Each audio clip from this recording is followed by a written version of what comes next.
أعوذ بالله من الشيطان الرجيم بسم الله الرحمن الرحيم الحمد لله والصلاة والسلام على رسول الله وعلى آله وصحبه أجمعين الطاهرين الطيبين أما بعد السلام عليكم ورحمة الله وبركاته. Пайғамбар Мұхаммад саллаллаху алейхи вассалам өзінің үмметіне дайыма өзінің кеңешін айтып келген. Көбілі учурларда мұсылмандар, пайғамбардың сахабалары пайғамбарыма келіп өзінің мүшкілдерін, өзінің түйшіктерін айтып, пайғамбардан кеңеш сұрап кеткен. Ошолордун арасынан бір киши пайғамбар Мұхаммад саллаллаху алейхи вассаламға келіп, о Расулаллах, мен еске тутум аябай начар.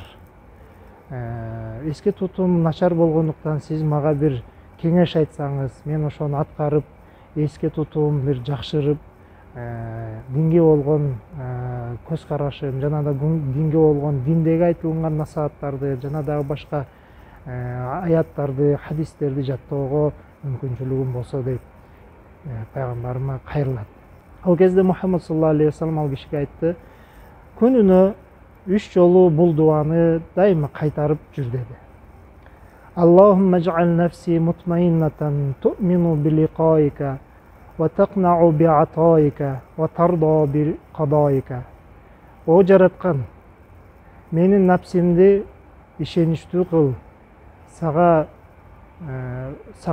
жолугарыма ишене тургандай кылгының, жана дагы сен берген нерсенин бардыгына канаат кыла тургандай кыл, жана дагы сенин мага жазган тагдырыңа разы боло тургандай кыл. Садака Расулуллахи саллаллаху алейхи вассалам. Албетте бул эске тутуу, эс учубуз баягындай жине албай, жана дагы уккан хадистерибиз жана аяттарыбыз көбүнесе эстен чыгып калат. Жана ошол пайгамбар Мухаммад саллаллаху алейхи вассаламдын сахабаларынан тартып бүгүнкү күнгө чейин бардык эле мусулмандардын чоң бир көйгөйү болуп эсептелинет. Ошондуктан пайгамбарымдан болгон бир кеңеш, ар бирибизге керектүү болгон кеңеш, күнүнө ушул дуаны айтып, Кудай Тааладан биздин эске тутуубузду күчөйтүрүп, жана дагы ошол сахабалар кандай эле бир угуп жаттап алгандай Куранын аяттарын, хадистерин бизге дагы ошондой зээнди Аллах Таалам берген болсун.